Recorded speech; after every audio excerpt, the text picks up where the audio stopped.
ازيكم عاملين ايه؟ يا رب تكونوا بخير. اهلا بيكم في فيديو جديد ووصفة جديدة. وحابب ارحب بيكم في البداية في قناة المتواضعة. السردين من المأكولات والاسماك البحرية الغنية جدا بالقيمة الغذائية العالية، ومن الحاجات برضه في نفس الوقت السهلة في التحضير، ونتيجتها بتكون مضمونة 100%. هنقدم لحضراتكم النهاردة السردين المقلي بطريقة سهلة مختلفة نوعا ما، وفي نفس الوقت هنحاول نقول لكم كل معلومة وتكة ممكن تكون غايبة عن حضراتكم، عشان نطلع في النهاية بشوية سمك زي ما حضراتكم شايفين كده، شكل ولون وطعم وقرمشة رهيبة، وهتشوفوها وتسمعوها في نهاية الفيديو بإذن الله.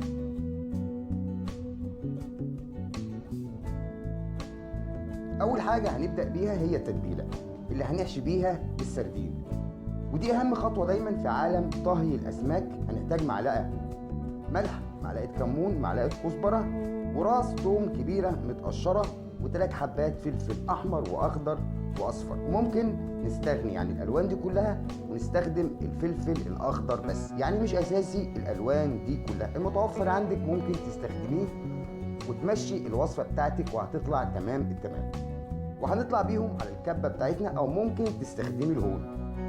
وانا على فكره من عشاق الهون جدا لان بيدي تيست عالي جدا، لكن انا حبيت اسهل الموضوع على حضراتكم ونوفر وقت، وعشان ما نطولش عليكم في الفيديو بتاعنا.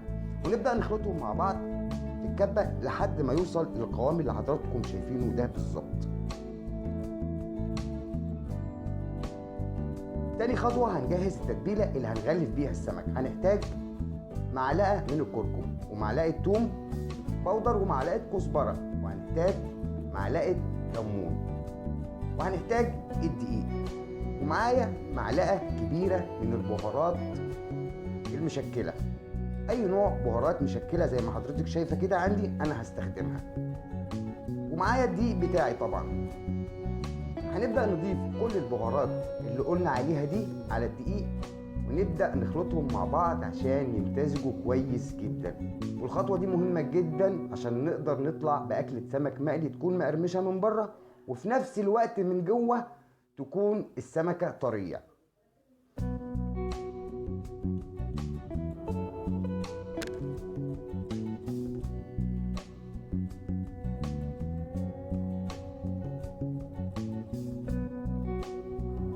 معانا السردين بتاعنا او اي نوع سمك انتوا بتفضلوا تستخدموه في الوصفة.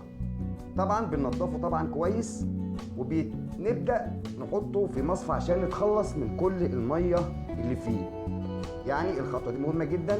انا مش من الناس اللي مش بيحب يحط السردين بالذات في الخل، لان السردين على فكرة من الحاجات اللي نسيجها ضعيف جدا، فمش هيتحمل الخل معايا. بنبدأ نقسم الخلطة بتاعتنا دي لتلتين وتلت، يعني تلتين وتلت. التلت ده هنضيف عليه 3/4 كوباية مية، ونقلبهم كويس مع بعض جدا لحد ما نوصل لخليط كريمي كده قريب من خليط الكيك بالظبط.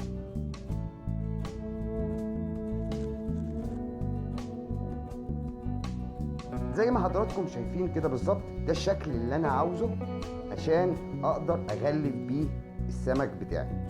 صدقوني شوية سمك فوق الروعة، جربوه ومش هتندموا. بنبدأ نحشي السمك بتاعنا كويس، وخدوا بالكم برضو من الخطوة دي لانها مهمة جدا. يعني انا بحشي السردين بتاعي واحاول ان انا ما اتاخرش عليه في التتبيله، لان السردين زي ما قلنا من شويه من الاسماك اللي النسيج بتاعها ضعيف جدا، فنحاول بقدر الامكان ان احنا ما ناخروش بعد ما بنتبله بالتتبيله بتاعتنا.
بعد كده احنا بنيجي لاخر خطوه واهم خطوه برضو انا من وجهه نظري، لان فيها بعض الحاجات اللي لازم نتعرف عليها ممكن تكون غايبه عن ناس كتير مننا. بننزل بكميه زيت في الطاسه، ويا ريت تكون كميه الزيت غزيره يفضل، ويا ريت.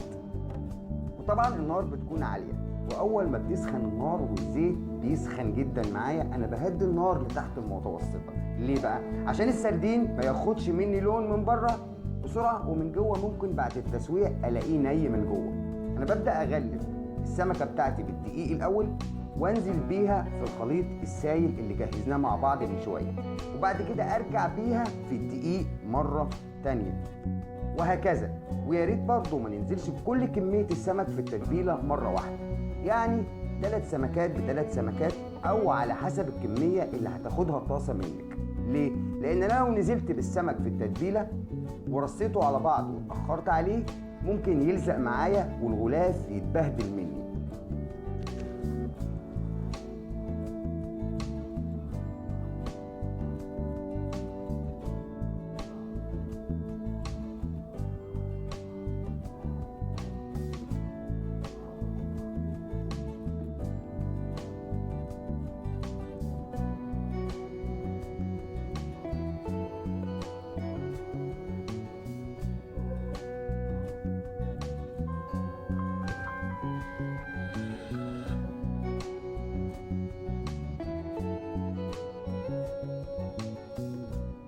بعد كده انا بنزل بيه في الطاسه، وزي ما قلنا يا جماعه النار تكون تحت المتوسطه عشان السمك ما ياخدش مني لون من بره ويخدعني، ويبقى في نفس الوقت من جوه لسه طري وني.